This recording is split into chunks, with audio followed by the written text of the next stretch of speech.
Salut à tous, alors je viens de finir les anneaux de pouvoir, voilà, c'est le Seigneur des Anneaux, les anneaux de pouvoir, Rings of Power, peu importe. Et à l'issue de cette première saison, c'est l'heure du bilan, effectivement, et je dois dire, j'ai passé un très bon moment avec cette série. J'ai trouvé qu'elle mettait un petit peu de temps à se lancer, mais en même temps, c'est le Seigneur des Anneaux, et si ça prend pas son temps, eh ben ça fait un peu précipité, et peut-être qu'on comprend rien du tout. Et je trouve que c'était peut-être nécessaire, alors peut-être pas de prendre sur les trois quatre premiers épisodes, peut-être autant de temps, peut-être, d'accord. Mais il y avait quand même beaucoup de personnages et beaucoup de... pour que ce soit un peu cohérent, la manière dont toutes les intrigues se rejoignent, etc. Donc il fallait situer un peu qui était qui et où et par rapport à quoi.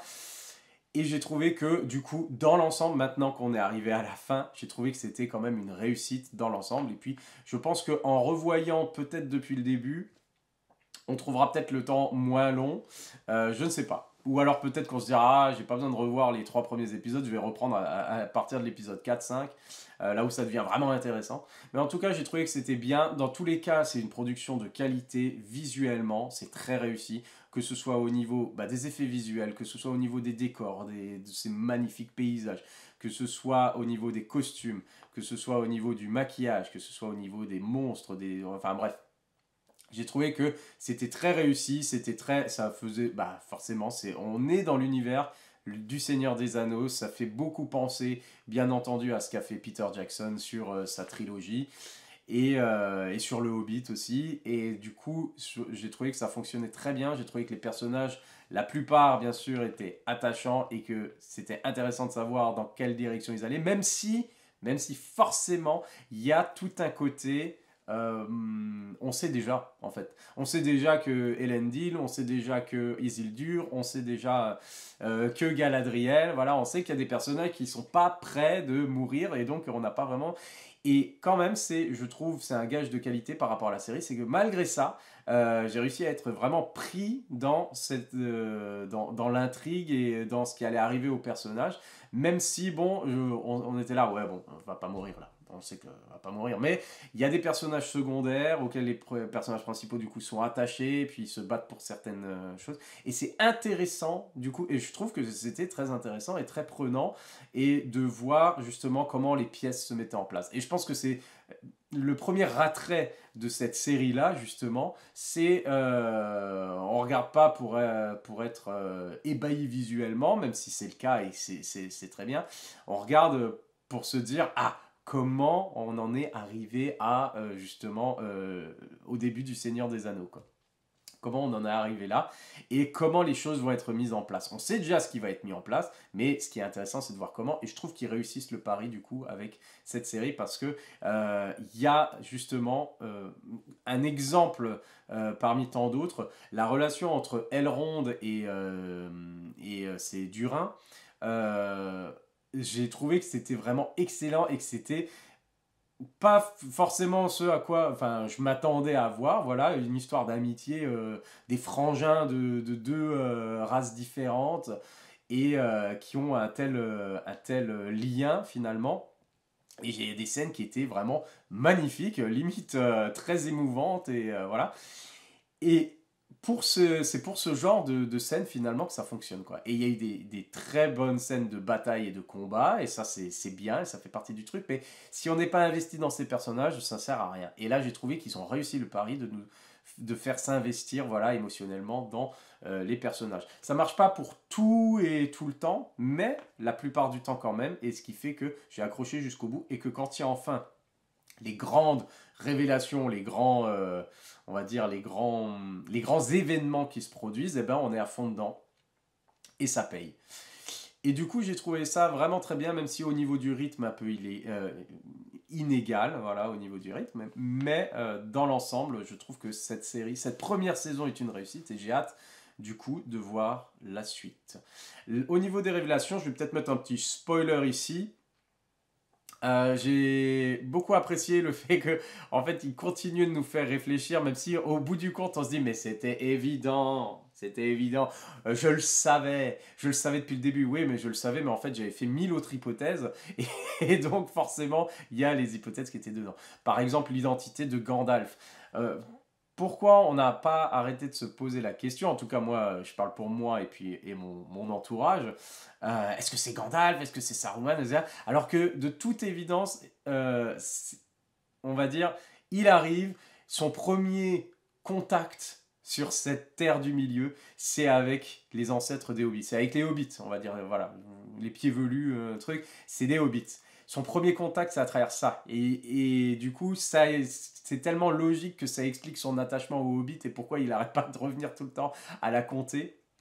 Alors je préviens, j'ai pas lu les bouquins, hein, donc forcément toutes les annexes, toutes les appendices, moi je connais que les films et je m'en tiens à ça. Donc pour mes hypothèses, je m'en tiens à ça.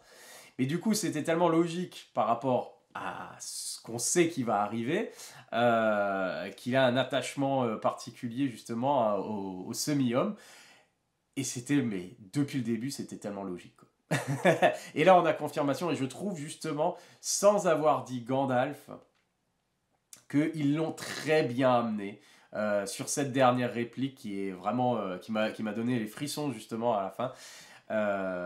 Où alors déjà sur le dernier épisode, dès que au début les trois sorcières au esprit démon machin, dès qu'ils ont dit vous êtes le seigneur Sauron et tout ça, j'étais là, je fais ah bon? Et en fait, pendant la première minute où il y avait ça, je regardais même plus ce qui se passait. J'étais en train de réfléchir en fait aux conséquences de ça et puis à la cohérence de ce truc-là. Et au bout d'un moment, je fais ah, vous êtes en train de nous la mettre à l'envers là. Et ils sont en train de se tromper, voilà. Ils pensent que c'est Sauron parce que si, mais en fait c'est pas Sauron du tout. Et du coup, à partir du moment où j'avais ça et qu'ils sont repartis sur Galadriel et Halbrand, je me suis dit voilà, c'est ça. En fait, ils font comme si dès le début c'était genre ah ben voilà, on vous a dit c'était Sauron, maintenant voilà, et on va vous surprendre à la fin quand on découvrira que c'est Halbrand. Mais en fait, à partir du moment où je me suis dit, je fais c'est pas très, ça n'a pas de sens. Et son arrivée, voilà. Et du moment où je me suis dit ça et qu'on est passé sur Galadriel et Halbrand, je fais bah, ils vont révéler, comme par hasard, ça y est, il arrive chez les elfes, il y a la forge, il y a le truc. Et en gros, c'était genre ce mec est exactement là où il veut être.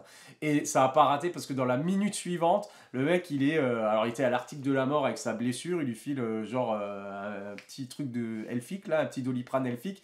Et genre dans l'heure d'après, il est sur ses deux pieds, il est à la forge en train de taper la discute et de partager ses conseils de pro de, euh, de l'alchimie, de tout ce qu'on veut là, avec l'elfe, je sais plus comment il s'appelle.